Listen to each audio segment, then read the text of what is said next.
I was not going to make this video, but a conversation with my aunt over the weekend changed my mind. She's been using the gelatin trick for a few months now, and the difference in her energy levels is noticeable. As we were chatting, I realized that the gelatin trick is really all about simplicity, and it's the three basic ingredients that make it so effective. You'll need some unflavored gelatin, lemon juice, and warm water. That's it. Just three ingredients you probably already have in your kitchen.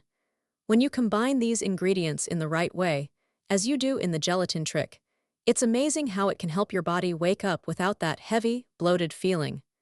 My aunt told me that since she started doing the gelatin trick, she's been able to drop that sluggish feeling and get on with her day sooner. The gelatin trick works because it's helping your digestive system get back on track, and when that happens, you start to feel more balanced and lighter. If you're curious about trying the gelatin trick for yourself, I've got you covered. Just head to the link in my description to learn more about how to get started. And if you have any questions, jump into the comments. I've pinned one with some extra tips to help you make the most of the gelatin trick.